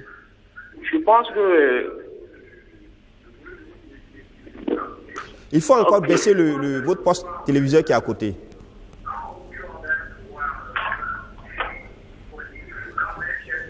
Allô? Voilà, je pense que tous les fonctionnaires sur le plan national, ça aurait été comme... Ok. Monsieur Zoundi. Voilà, vous me recevez? Oui, on vous reçoit, mais on est... Voilà. Ok, monsieur Zoundi, on a des problèmes avec monsieur. Alors, les téléspectateurs qui appellent, c'est bien d'arrêter votre poste téléviseur ou de radio à côté pour permettre que le son soit plus fluide et intéressant pour la conversation. Alors, Bintou, on n'a pas eu l'idée totalement claire de monsieur Zoundi, mais apparemment, il semblait interpeller le pouvoir politique. Moi, je pense qu'il ne faut pas qu'on fasse un lynchage généralisé en fait sur la question des fonds communs. Je suis un peu mal à l'aise parce que c'est un système du privé qu'on a voulu appliquer au public et dire aux salariés, si vous faites des efforts, on vous reverse 100%. Au lieu de vouloir supprimer totalement les fonds communs, comme le dit Maître, il faut reconnaître quand même que c'est des gens qui vont travailler, chercher à arrêter ceux qui veulent faire des fraudes fiscales, qui vont récupérer quand même des recettes que l'État n'aurait pas pu récupérer sans leur travail, sans leur intelligence. Maintenant que le volume soit élevé, ou encore que l'on veuille revoir la répartition, que ça touche un certain nombre. Oui, Bilgo, un instant. Il y a M. Yabré qui est en ligne, également sur les fonds communs. Bonjour. Oui, bonjour. Je voulais intervenir sur les fonds communs. D'accord, allez-y. Voilà, à mon humble avis, les fonds communs, à l'allure que ça prend, vraiment, c'est décevant pour tout le monde et ça montre une grande irresponsabilité de la part des dirigeants en place. Parce que le fonds commun, comme certains l'ont dit sur votre plateau, ne peut pas dépasser le salaire. En ce moment, les gens se battront plus pour le fonds commun que pour travailler. Donc pour moi, soit on donne des primes, c'est-à-dire quand vous travaillez, on peut vous dire, bon, comme vous avez fait un rendement, vous avez telle prime. Mais que ça soit... Monsieur Yabré, Yabré, justement, les fonds communs, c'est ce que vous dites là, ce sont des primes. C'est connu à l'avance que si vous faites tel taux, voici ce que vous gagnez en retour. Oui, allô? Oui, donc je dis que le principe, c'est la motivation au rendement, justement. Oui, mais moi, je ne veux pas que ce soit un taux progressif, c'est-à-dire un taux fixe. On peut vous dire, s'il y a un rendement, vous gagnez tel montant, point. Mais pas que s'il y a plus de rendement, plus vous gagnez. Que ça soit proportionnel au salaire. Parce que si vous dites, s'il y a un rendement, vous avez un 25% ou un 30%, alors sur le rendement que les gens fixent. D'abord, il faut savoir d'abord que si on fait un rendement et que les primes dépassent les salaires, c'est parce que le rendement qu'on demande de recouvrir est petit. Ça ne vaut pas réellement le vrai rendement. D'accord. Voilà, donc il faut élever le rendement pour que les primes soient minimes. Ça ne doit pas être... Merci, M. Yabré. Ce qu'on va dire, c'est que également, quand on regarde les chiffres, on peut dire depuis ces 6 dernières années, les rendements aussi sont aussi, on va dire, croissants. Les rendements sont allés de haut en haut. Hein. Non. Voilà. Il faut aussi le dire. Non, ce qu'il faut dire. Évariste. Non, en fait, c'est vraiment, on nage un peu dans, je ne sais pas comment expliquer ça. C'est des règles et des méthodes du privé qu'on a voulu, comme il l'a dit, amener dans le public, mais ça n'a pas de sens. L'auditeur vient de parler, il touche un problème de fond, c'est les paramètres. Hein. C'est les paramètres, il faut revoir les paramètres, parce que même sous la Révolution, moi je sais, je me suis un peu intéressé à ça, où le budget de l'État faisait 60 milliards, c'est vrai qu'il y avait ces mécanismes-là, mais c'était en aucun cas, on se retrouve dans la configuration où les primes dépassent les salaires, c'est pas du tout ça. Ce qu'ils ont trouvé, moi je pense qu'on a dû exagérer sur les paramètres. Et même en entreprise, vous pensez que les motivations existent, les systèmes existent, mais vous pensez que les gens peuvent s'accaparer le chiffre d'affaires de l'entreprise? C'est pas possible. Non, excusez-moi, mais nous sommes dans ce cas de configuration qui nous laisse entendre que le trésor public, en fait, c'est des actionnaires, ce n'est plus des salariés. Non. Et puis là, on se focalise sur le ministère des Finances, mais il y a d'autres fonds. Il y a d'autres fonds communs. D'accord. On va prendre M. Sinaré. Il faut préciser que ce qui a été donné, c'est seulement au ministère de l'économie et des finances. Peut-être que ce qui fait cette excroissance des fonds communs, c'est peut-être les fonds qu'on n'arrive pas à identifier du tout, mais qui existent. Ça aussi. M. Sinaré. Oui, bonjour. Bonjour. Vous allez bien? Oui, nous, on va bien ici. Oui, c'est pour participer à l'émission là. D'accord, allez-y. Concernant les fonds communs. Concernant les fonds communs. D'accord. Allez-y pour votre question ou votre commentaire. Ok, parce que tout de suite j'entendais un gars qui parlait des rendements. Oui, c'est ça. Voilà. Que c'est par rapport au rendement qu'on doit fixer une prime. Ça, je suis d'accord. Par exemple, quand vous allez à la DGI, les agents de recouvrement qui sortent chercher l'argent avec les commerçants. Hein? Moi, je pense que c'est mieux par rapport au montant que la personne a pu envoyer là, qu'on fixe une prime là-dessus. Mais on ne peut pas élargir les fonds communs à tous les agents du ministère des Finances. J'en connais des cousins qui sont plus au ministère des Finances, mais qui sont tous dans d'autres ministères et qui bénéficient des fonds communs. C'est quel rendement ils donnent? C'est quel rendement? Il y a un qui se trouve au ministère de l'Agriculture et il continue à percevoir les fonds communs. Est-ce que cela c'est normal? Alors, si on saisit un peu ce que vous dites ici, vous estimez que les fonds communs, c'est bien de gratifier ceux qui font du rendement, mais que ça ne soit pas, je veux dire, transportable, c'est-à-dire que ça ne soit pas lié au fait d'être agent du ministère de l'économie et des finances quand on n'est plus là en train de faire le travail qu'il fallait faire. C'est cela votre idée? Oui. D'accord. Il y a d'autres qui sont dans les projets qui continuent à bénéficier des fonds communs. D'accord, merci. Merci, M. Chinaré. D'accord. Ok, merci. Et puis, en fait, en réalité, bon, d'accord, ok. C'est ce que je Tout le monde dis, va parler. Il faut revoir, en fait, les clés de répartition de ce fonds, même dans le privé, c'est plafonné. Et moi, je félicite la ministre Roselyne Coulibaly. Quel que soit ce que les gens vont penser, on fait bien de soulever le problème. Les gens veulent le changement, mais personne ne veut que le changement vienne là où lui il est. Je pense qu'il faut mais ce que le téléspectateur vient de dire, est-ce que ce n'est pas ça qui pose le problème de déséquilibre entre le salaire et le fonds commun dans un domaine donné? Puisqu'il explique ici, il explique qu'il y a des gens qui ont été au ministère de l'économie des finances, mais qui se trouvent ailleurs dans des projets, mais qui gardent encore. Mais ça, c'est peut-être que ce sont ces éléments-là, ces anomalies-là. Je termine un truc. Il y a un côté pervers de cette prime au rendement.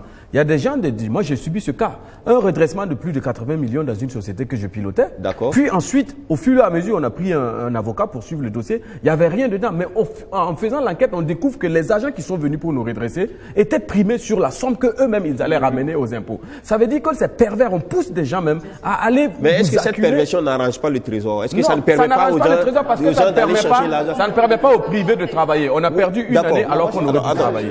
Évari, une minute, j'ai dit une minute, une seconde, et puis André Jean Guillot qui piaffe. Oui, les mots d'allocation du fonds commun posent problème. Pourquoi? Le téléspectateur vient d'évoquer le cas d'un fonctionnaire. Mais moi, je vous dis que au niveau du gouvernement actuel, tous les agents qui sont issus des régies là, ils sont ministres, ils perçoivent les avantages de ministres, mais en plus ils perçoivent le fonds commun. D'accord, merci. Monsieur Belem. J'ai dit. Allô? Oui, allô? C'est Monsieur Belem, hein? Oui. Monsieur Belem, alors, vous appelez des FADA? Il n'y a pas de... Allez-y pour votre question. Oui, moi, ma question, c'est que quand on dit que le fonds commun, ça fait du bien, moi, j'aimerais demander, depuis que l'ancien régime gère le pouvoir, on n'avait jamais entendu ce genre de problème. On vous entend très mal. Bon, essayez de rappeler, peut-être qu'on peut y arriver. Non. Ce que je viens de dire, je le dis. S'il y a quelqu'un qui veut contester, qui conteste. D'accord. Oui, André Janil-Boudo. Non, vous savez, on peut avoir un bon système mis en place qui par la suite se dévoie. Oui. Je vous donne un exemple. Vous voyez, quand vous allez en douane, il arrive des moments où vous avez envie que vos marchandises la sortent, même s'il est 13 heures. Mais vous ne pouvez pas demander à un douanier de travailler à 13h, 14h sans aller manger. Si vous voulez qu'il fasse le travail, il va vous dire, écoutez, j'ai fait un travail supplémentaire, est-ce que vous allez rémunérer mon travail supplémentaire? On dévoile le système que même si vous partez en douane à 7h, vous payez un travail supplémentaire. Voilà un système qui était bon dès le départ, que les gens ont contribué à dévoyer. Et si vous voulez revenir, par exemple, sur des systèmes qui sont dévoyés, pour qu'on reprenne le bon chemin, c'est comme Bilgo a dit, tout le monde veut le changement, sauf moi qui dois changer. D'accord. On dit aujourd'hui, si les fonctionnaires, là, nous voulons travailler pour le Burkina, il y a des choses qui ne sont plus correctes. Il faut qu'on ait la sagesse de parler ensemble. Monsieur Ouedraogo de Tampouy, sur quel sujet déjà, Monsieur Ouedraogo? Oui, sur le sujet du fonds commun. D'accord, allez-y, vous êtes le dernier téléspectateur.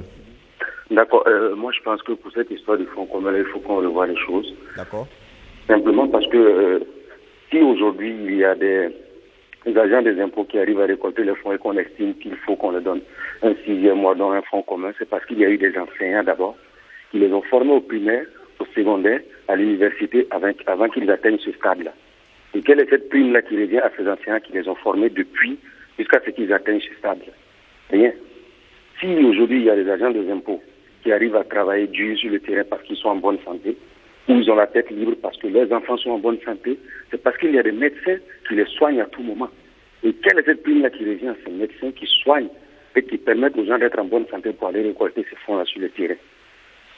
Rien. Monsieur Ouedraogo, est-ce que si on fait ce raisonnement-là, est-ce que finalement on va pas mettre de côté aussi ce qui a été visé comme intérêt à faire ces fonds communs-là? Est-ce que le problème c'est parce que tout le monde n'a pas, ou le problème c'est parce qu'il y a peut-être un peu de perversion qui est rentrée dans la méthode? Au fait, ce que moi je veux dire, c'est que tous les fonctionnaires burkinabés travaillent et ils méritent tous d'avoir quelque chose, une prime, ou soit personne n'a la prime. Tous les fonctionnaires burkinabés travaillent. Je pense que même si ceux des impôts doivent avoir peut-être une prime plus élevée, on doit répartir le fonds commun afin que tous les fonctionnaires burkinabés puissent en bénéficier, parce qu'ils travaillent tous pour la bonne marche de l'économie du pays. Merci à vous. Merci, monsieur Ouedraogo, d'avoir participé. Alors, on va donner la parole à Maître qui n'a pas du tout dit un mot. Maître, vous avez dit qu'il faut supprimer. Oui, Maître, vous avez dit qu'il faut supprimer, mais à la lutte des débats, des interventions, on pense qu'il y a comme une sorte de perversion qui est entrée dans le processus. Voilà pourquoi souvent on voit certaines choses qui peuvent tout simplement donner des vertiges. Ou bien tout le monde a droit au fonds commun, ou bien personne n'en a droit. Moi, quand j'appelais, n'est-ce pas, la convocation des États généraux de la fonction publique, c'était dans ce cadre. On remet tout à plat et on repart. Parce que chacun contribue au fonctionnement et à l'équilibre de l'État. Donc, ce qu'on gagne doit être réparti pour tous, en fonction de l'efficacité et de la pertinence de l'emploi de chacun. Maintenant, c'est comme ce que j'ai dit, ces fonds communs-là aboutissent à instaurer un déséquilibre parmi les serviteurs de l'État, de telle sorte qu'il y a des emplois plus enviés et d'autres plus ou moins rejetés. Donc on gagnerait à corriger, à motiver, voilà, mais faire en sorte qu'il y ait une sorte d'égalité de traitement. De telle sorte que vous avez des emplois qui sont même moins efficaces, mais qui rapportent plus, et donc qui attirent beaucoup plus de candidatures. Merci Ali. Merci, on va donner la parole. On est au thème de l'émission. J'ai beaucoup écouté ces histoires de fonds communs, et lorsque vous avez posé ça, j'avais juste compris dès le départ que l'émission allait se focaliser sur cette question des fonds communs. Mais cela remet en cause la question de la gouvernance dans notre pays. Ça veut dire que dans notre pays, on n'a jamais, au grand jamais, posé les vraies questions et discuté sur comment résoudre ça. On passe le temps à pinailler sur des faux trucs, et maintenant, nous voilà dans une situation. Oui, mais quand Madame la ministre passe devant le Parlement, oui, mais Madame la ministre passe très en retard. Quand elle est arrivée, elle sait. Avant d'aller aux Nations Unies, elle a travaillé au Burkina Faso, à ce que je sache, elle connaît. Et puis elle ne dit pas aux gens aussi qu'elle prend les fonds communs. Il faut qu'elle dise aussi. Voilà. C'est ce qu'elle ne dit pas. Il faut qu'elle nous dise aussi qu'elle prend les fonds communs. Il faut arrêter. On n'a pas les preuves de cela. Mais bon, on n'a pas les preuves de cela. Ça pour dire tout simplement, notre pays est arrivé à une situation où ceux qui gouvernent là, ils ont promis des choses, ils ne peuvent pas le faire. Il faut que les Burkinabés sachent que ceux qui sont là ne peuvent rien faire. Merci Ali. Ils sont au bout du rouleau. Ils cherchent des boucs émissaires. On va pas dans ce sens-là. Non, Ali. C'est un débat qui est posé. C'est un débat qui est posé. Ils veulent faire. Voilà pourquoi le débat est posé. Ça fait 10 minutes, tout le monde parle, Ali, Lengani a la parole. Moi, je veux juste dire qu'il faut faire attention à ne pas jeter l'enfant avec l'eau du bain. D'accord. Si vous prenez une équipe de football, vouloir que tout le monde, prenons l'équipe Real Madrid que je supporte, vous n'allez pas vouloir que tout le monde ait le même salaire que Ronaldo. Oui. Ça c'est évident. C'est-à-dire, dans une équipe, c'est comme une nation. Chacun a un rôle à jouer. Et en fonction du rôle que vous jouez, la rémunération doit évoluer en fonction. Maintenant, il faut faire en sorte que les règles soient connues de tout le monde. Et que si je décide d'être un douanier, je sais pourquoi je vais être douanier. Si je décide d'être un instituteur, je sais pourquoi je décide d'être un instituteur. Mais les règles sont clairement identifiées pour tout le monde. Mais maintenant... Lengani a la parole. On est au thème de l'émission. Laissez Lengani terminer son propos. Ronaldo n'est pas jugé pareil. Lengani Ali, voilà, exactement. C'est une équipe. L'équipe, c'est tout le monde contribue à ce que l'équipe gagne, et chacun selon sa fonction, doit avoir une rémunération qui correspond plus ou moins. Et puis n'oubliez pas, toujours dans ce même sens-là, moi je dis, le problème, ce n'est pas que le gars ait plus que son salaire en termes d'avantages qu'il gagne pour avoir bien travaillé. Mais justement, c'est comment est-ce que la clé de répartition, comme en parlait certains tout à l'heure, c'est là le problème. Justement, merci Lengani. Le problème est donc aujourd'hui posé. Est-ce que c'est la suppression qui est la meilleure solution? Est-ce qu'il faut simplement revoir le système, améliorer pour que ceux qui travaillent, qui ont des rendements, puissent profiter de certaines rémunérations, d'indemnités, etc. Merci à vous. On est au terme donc de l'émission. On ne prend plus de propos sur ce plateau. Je vais juste citer des noms, remercier ces personnes-là qui se sont enrichées sur la liste, mais malheureusement, certains aléas techniques n'ont pas permis de les rappeler. Il s'agit de M. Traoré Abdoulaziz qui est à Ouaga, M. Zungrana Seydou à Ouaga, M. Toué René à Ouaga, M. Diallo Amadou à Fada, M. Kabore Kader à Ouaga. Tous avaient voulu intervenir sur les fonds communs. Malheureusement, on n'a pas pu les joindre. On les remercie et on s'excuse de ce fait-là qui est vraiment indépendant de notre volonté. Vraiment, c'était un essai aujourd'hui pour ce format, ce grand format de Presse Éco. On prend le rendez-vous pour le dernier dimanche du mois d'avril. On vous espère, en tout cas, on vous espère à ce jour-là encore très nombreux à appeler pour donner vos points de vue. Merci à vous également qui avez pris de votre dimanche pour être là, pour vraiment aider à l'avancée donc de cette émission, mais aussi au débat démocratique. Je vous remercie tous. J'étais donc avec Bintou Diallo. Bintou Diallo est consultante associée à Tal Media. Merci d'être venu, Bintou, sur ce plateau. Ali Mamadou Compaoré, il est journaliste à la RTB Télévision Nationale, ancien présentateur du journal de 20h. Merci Ali d'être venu sur ce plateau. Alors, Évariste Concebo, chroniqueur média, directeur de publication du Cercle d'éveil, qui est un journal appartenant à l'association Cercle d'éveil, association de promotion des droits de l'homme. Il est également chroniqueur média, je l'avais déjà dit. Merci Évariste d'être venu sur ce plateau. Maître Kielem de Tambela, il est avocat inscrit au barreau. Il est également président du CRI, qui est le Centre de recherche internationale de stratégie. Merci Maître d'être venu sur ce plateau. Et puis Lengani Issaka, directeur de publication de l'Opinion, qui était un journal paraissant maintenant en ligne, un journal donc hebdomadaire. Merci d'être venu. Et puis Bilgo Lionel, il est directeur de publication de l'Analyse, qui est un nouveau-né, je le présente ici, l'Analyse, voilà, il a pris quelques dents déjà. Alors, il est également directeur Afrique de Téménis Médaille, qui est une maison d'édition. Merci d'être venu sur ce plateau. Et puis enfin, André Eugène Ilboudo, il est le directeur de la radio des écoles. Merci à vous tous. Nous avons tous droit au fond commun. Merci à vous tous d'être venus sur ce plateau. Nous avons tous droit au fond commun. Merci à vous tous d'être venus sur ce plateau pour ce numéro de Presse Éco au grand format. Je vous donne rendez-vous la semaine prochaine pour notre habituel Presse Éco. D'ici là, portez-vous bien. Je vous remercie d'avoir en tout cas suivi cette émission-là. Rendez-vous donc dans une semaine, si Dieu le veut. Merci.